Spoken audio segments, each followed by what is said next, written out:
Scorpio, hello there, my beautiful friends. We're going to do your general tarot reading for mid-December 2022. Thank you so much for joining me today. You know I appreciate each and every single one of you.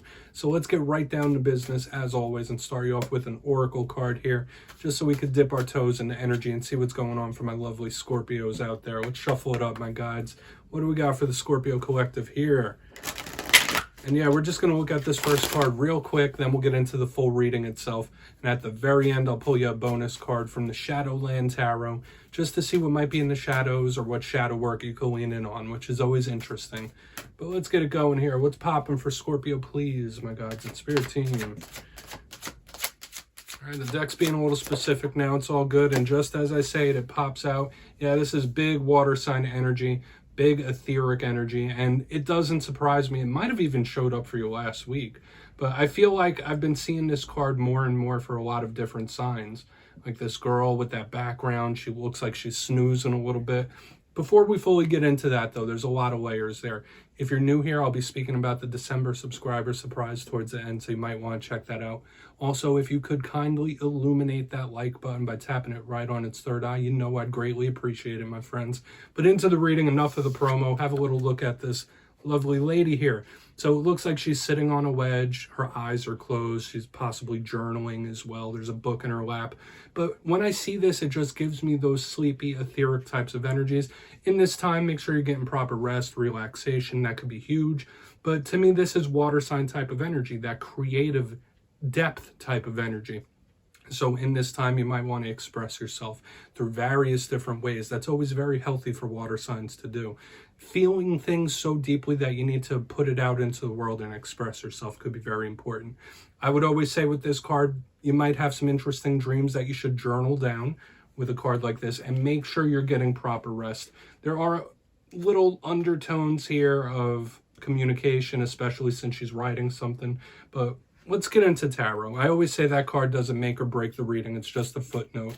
I'm going to get you 3 in the upright before we get the intuitive, juicy stuff using the beautiful Tarot in Wonderland. I've been having a blast with this deck, so let's shuffle it up. What do we got for Scorpio? So, last week's reading, it was titled They Want to Talk, and that was a big vibe I was picking up in that reading last week, is that there was someone that really wanted to grab your ear. Okay, whether it was an important talk, whether it was expressing emotion, maybe there's someone you've been wanting to have a chat with. That was like the biggest thing I was picking up. Interestingly, it's been pretty much up and down the weeks before that, so we're going to see what we have this week. Let's get 3 out here. And you already know, only take this how it hits for you. It's never set in stone. It's not one size fits all. There's a lot of Scorpios out there. All right, so we're starting with a bang. We could be looking at your energy or someone else's as the Knight of Wands shows up. Like, all right, let's go. Let's get this moving. Gotta go. That's the type of energy. All right, revving up those engines there with that Knight of Wands. Let's get 2 more. All right, yeah, this might be something to watch. We have the 7 of Swords right in the center. I'm not going to, get too creeped out about that 7 of Swords just yet, but we are going to keep our eyes on it. All right, let's get 1 more. All right, the deck is being super specific now. This is going to be an intriguing one, Scorpio, and I say it every week. The Scorpio readings are always so in-depth. So what do we got here? All right, 7 of Cups, a lot of possible options. This could be that headspace type of energy we were just seeing in the beginning, that creative type of vibe. Also, I want to mention, like, we have the 7 of Cups, we have the 7 of Swords. Repeating numbers could be huge here. But let's go through. I'll give you some of the classical meanings and archetypes. Then we'll get that juicy, intuitive stuff. So overall, this seems like a dualistic double-edged sword type of spread where things could be going either really good or things might be going a little rough. But Spirit might be trying to show you signs, flags, whether it's to lead you to good things or to alert you about rough things. But position 1, we have the Knight of Wands. It could just represent a fire sign in your life. Generally, when we see this card, we think of someone who's very social, like a party animal type of energy, like someone that likes being in the spotlight. If this isn't a fire sign in your life, this is a card of inherent action, making moves, making changes, like making this happen, making that happen. So like I said, with this in the first position, it was like revving up those engines, like gotta go, gotta get this moving, gotta get this going. So maybe you're in that mode recently, where you feel like you have a lot on your plate, especially with the 7 of Cups on the back end. We'll see how this plays out. because the Knight of Wands can be combative sometimes. It's important to remember. But moving to the center, talk about combative, we have the Seven of Swords. Okay, nobody really likes seeing this card show up in a spread, so this could absolutely be a warning. In its most positive sense, the Seven of Swords could just represent, you know, something going around that you don't quite see. This could represent revelation, things happening in the shadows, the unexpected, the surprising. So it doesn't have to be treacherous or bad. But the rough side is that this card could be treacherous or bad. You know what I mean? It's somebody who's a possible snake in the grass, doing things behind people's backs, someone you need to keep an eye on. Ulterior motives, hidden motives, stuff like that with a Seven of Swords. It's a snake.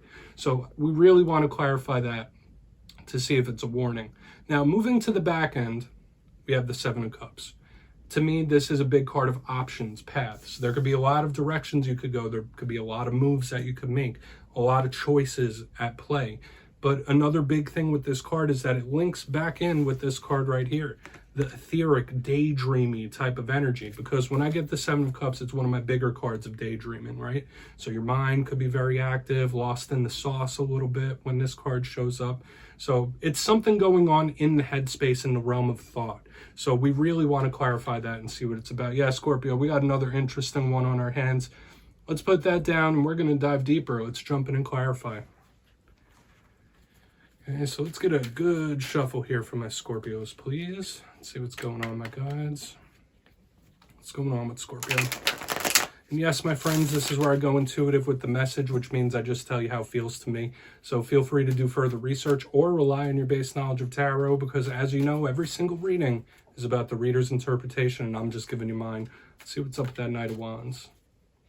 And if you're a tarot reader yourself, please feel free to play along. That's why this box is here. If you're feeling any messages for Scorpio, feel free to drop it down in the comments. I don't mind at all. You won't be stepping on my toes. So, Knight of Wands, what's it here? What's this action? What's this movement about? Thank you. Okay. All right, we have the Ace of Cups in reverse, and I was picking this up in like 3 of the 6 readings that I've done today, is that this could represent somebody like doing something out of spite or doing something out of anger. So this is something you need to watch out for with the Ace of Cups in reverse under this Knight of Wands. It's somebody taking some sort of action, and it's like, all right, well, I don't care if it's good for me or good for you or bad for me or bad for you. I'm going to do it anyway. I'm going to do what I want. Like, it's that kind of energy, like in South Park, whatever, I'll do what I want. That's kind of the energy I'm picking up here. And I know I'm chuckling. It's not really that funny, but just beware. There might be some people around you acting a little out of pocket. Like, this could be someone a little disgruntled, a little angry about something. That's just the vibe it's making me feel. Knight of Wands, Ace of Cups in reverse. Like, yeah, I don't care. I'm going to do what I want. That's it, right? I mean, people should do what they want, right? To an extent, as long as it's not harmful towards others. And that's why I want to get over to that Seven of Swords. So let's put this down right here. And of course, it could be other things. For some of you, it could just be a fire sign that is going through a tough time right now. This could be sad as opposed to angry or mad. Let's see what's up with that Seven of Swords. Specifically, if you're connected with a fire sign. But let's see why the Seven of Swords is here. Please and thank you. This could be a warning. Let's see what we got. Yeah, Two of Wands. Yeah, this is something that possibly didn't go according to plan. The Two of Wands in reverse underneath the Seven of Swords. Or someone making it seem like it didn't go like it wasn't planned. Like, I'm getting this weird fake out type of energy. So this is absolutely a warning against like any snaky individuals or certain people in your circle. Because the Seven of Swords with the Two of Wands in reverse, it's like, all right, well, I'm going to say this was an accident, even though it really wasn't. Like, just, this is very odd. I'm catching somebody trying to fake someone out or like lead them down a different path. Do with that what you will, my friends. But the Two of Wands in reverse, to me, usually it's a card. I mean, in the upright, it's usually a card of planning, sure, distance, travel, stuff like that. But I'm getting that fake out, like trying to throw someone off their path, throw someone off the scent type of stuff. Do with that what you will. But beware of certain individuals around you when this energy shows up. And it's giving me that big fake out type of energy. Could be a liar, too. So watch out for this, Scorpio. Okay, we're going to see what's up with the Seven of Cups. Interesting. that the clarifiers both can't come in upside down, and it's not giving me the nicest feeling. Let's see what's up with that Seven of Cups. Totally different from the other water signs this week, that's for sure. So why is the Seven of Cups here? I mean, if both of these alignments in the beginning are representative of the same individual, watch out. Like, whoa, watch out. Okay. Nine of Wands in reverse, this can be good. Okay, this can turn out good. Whatever it is you're going through, the Nine of Wands in reverse could be somebody opening up to you.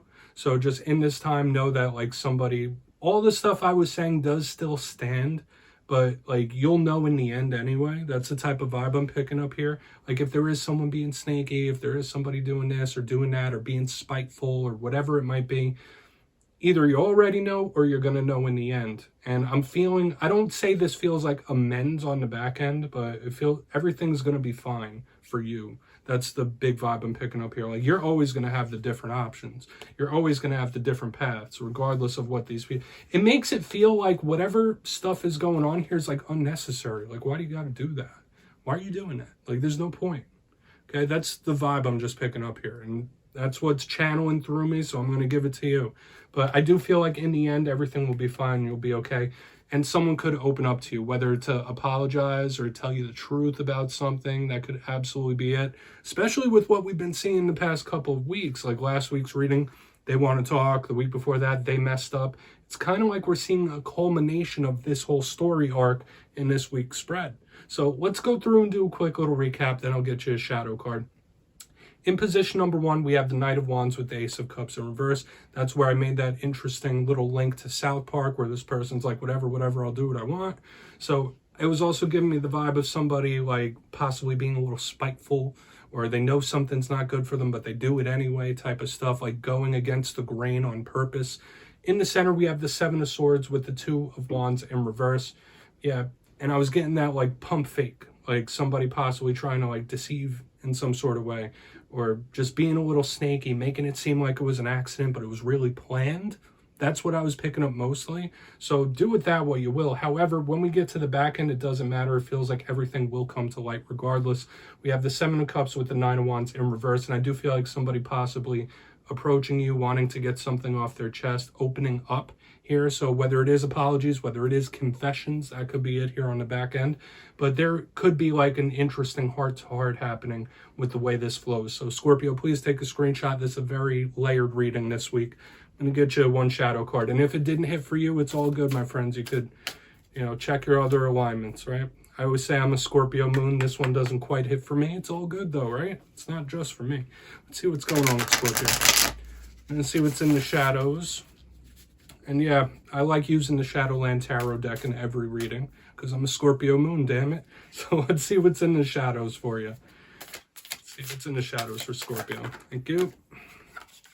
Okay, Eight of Pentacles, work ethic might be called into question, or you might just be super, super busy. You might have a lot on your hands, on your plate. But there could be something here about work ethic when we have the Eight of Pentacles. Or effort, wanting to make money, stuff like that. So when I see the Eight of Pentacles, usually this is an energy of dedication, right?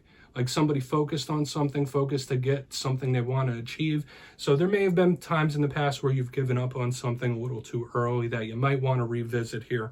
But Spirit is bringing that focus to your work ethic for whatever reason, whether it is you needing to hunker down and work something, see it through, or just not give up on something, okay? I'm not going to say it's towards a person. For another portion of you, this can represent, rough work situations. The fact that this is in the shadows, how you make money could be in the shadows as well. So just do with it how it fits for you, my friends. We're going to put it down right there. And yeah, Scorpio, that's what I have for you this week, my beautiful friends. Don't click away just yet, though. I'm going to give you the details of the December subscriber surprise. If you got your name in for the November subscriber surprise, the winners will be announced after the Fire Air readings this week. But for December, I'm giving away 2 copies of the beautiful Tarot in Wonderland. This is the deck I used in this week's reading. So if you'd like to get your name in for this, 2 simple things, as always, my friends. First, you must be subscribed. Second, let me know down in the comments which tarot card makes you happiest when you see it. You'll be entered to win, and at the end of December, I will put the winners in my community tab. As always, my friends, much love to you, and I'll see you next time.